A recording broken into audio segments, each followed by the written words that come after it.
Guys, അപ്പോൾ ഇന്ന് നമുക്ക് വളരെ എളുപ്പത്തിൽ ഒരു അടിപൊളി മാങ്ങച്ചാർ ഉണ്ടാക്കിയാലും. അങ്ങനെ എൻ്റെ എല്ലാ എക്സാമും കഴിഞ്ഞിട്ടുണ്ട്. അതുകൊണ്ടാണ് കേട്ടോ ഗൈസ്, എക്സാം അറിഞ്ഞുകൊണ്ടാണ് ഞാൻ വീഡിയോസ് ഇടായിരുന്നത്.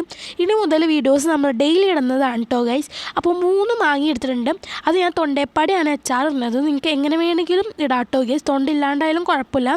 പിന്നെ ഞാൻ കുറച്ച് കട്ടിയിലാണ് അരിഞ്ഞേക്കുന്നത് മാങ്ങ. അതിന് കട്ടിയിൽ കഴിക്കുമ്പോഴാണ് കുറച്ചുകൂടി അടിപൊളി ടേസ്റ്റ് ആയിട്ട് എനിക്ക് തോന്നിയേക്കുന്നത്.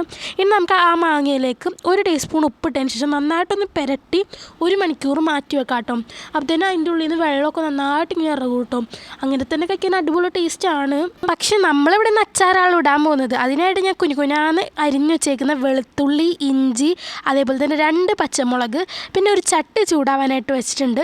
ചട്ടി നന്നായിട്ടൊന്ന് ചൂടായി വരുമ്പോൾ അതിലേക്ക് ഒരു 5 ടീസ്പൂണോളം വെളിച്ചെണ്ണ ആഡ് ചെയ്ത് കൊടുക്കാം.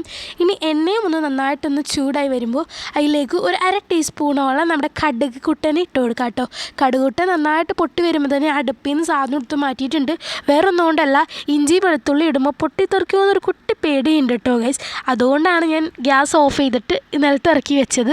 അങ്ങനെ വെളുത്തുള്ളിയും ഇഞ്ചിയും പച്ചമുളകൊക്കെ നന്നായിട്ട് അതിലേക്ക് ഇട്ടിട്ടുണ്ട്.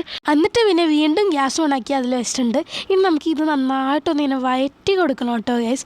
നമ്മുടെ ഈ ഇഞ്ചിയും വെളുത്തുള്ളിയൊക്കെ ഒന്ന് നന്നായിട്ടൊന്ന് വെന്ത് വരണം. അതുവരെ നന്നായിട്ടൊന്ന് ഇങ്ങനെ വഴറ്റി കൊടുക്കാം കേട്ടോ ഗൈസ്. വഴറ്റാനാണ് കുറച്ച് സമയം പിടിക്കുന്നത്. അപ്പോൾ ഇതുവരെ ചാനൽ സബ്സ്ക്രൈബ് ചെയ്യാണ്ടാണ് കാണുന്നതെങ്കിൽ ഇപ്പം തന്നെ ഒന്ന് ചാനൽ സബ്സ്ക്രൈബ് ചെയ്ത് സപ്പോർട്ട് ചെയ്യണേ. അപ്പോൾ വെക്കേഷൻ വീഡിയോസൊക്കെ ആയിട്ട് നമ്മൾ വരുന്നതാണ് കേട്ടോ ഗൈസ്.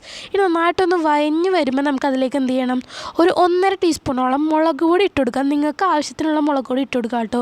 ഇനി മുളക് പൊടി ഇട്ട് നന്നായിട്ടൊന്ന് ഇളക്കി കൊടുക്കാം കേട്ടോ.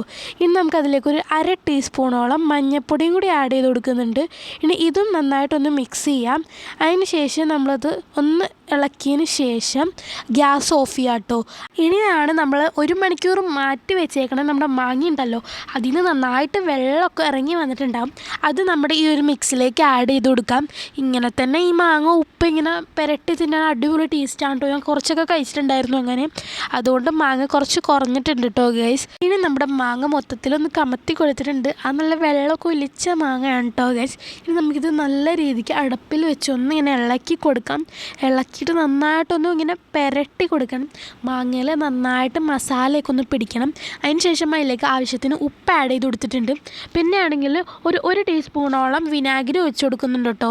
എന്നാലാണ് അതിൻ്റെ ഒരു ടേസ്റ്റ് കിട്ടുക കേട്ടോ ഗൈസ്. ഇതാണ് സീക്രട്ട് ഇൻഗ്രീഡിയൻറ്റ് കേട്ടോ. ഇനി നമുക്ക് നന്നായിട്ടൊന്ന് മിക്സ് ചെയ്തതിന് ശേഷം ചൂടാറാനായിട്ട് മാറ്റി വെക്കാം. എന്നിട്ട് നമുക്കിത് പാത്രത്തിലേക്ക് വെച്ച് കൊടുക്കാം കേട്ടോ ഗൈസ്.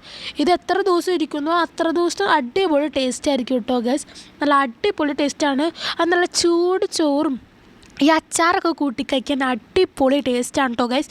അപ്പോൾ എല്ലാവരും ഈ അച്ചാറിൻ്റെ റെസിപ്പി ഒന്ന് ട്രൈ ചെയ്ത് നോക്കാം. ഇതിപ്പോൾ ഒരു കുപ്പി തീർന്നിട്ടുണ്ട് കേട്ടോ ഗൈസ്. ഞാൻ ഇപ്പോൾ അടുത്ത കുപ്പി ഉണ്ടാക്കാൻ പോകുകയാണ്. അത്ര അടിപൊളി ടേസ്റ്റാണ് കേട്ടോ ഗൈസ്. അപ്പോൾ ഇന്നത്തെ വീഡിയോ ഇത്രേ ഉള്ളൂ. അപ്പോൾ അടുത്ത വീഡിയോ വരുന്നവരെ ബൈ ബൈ.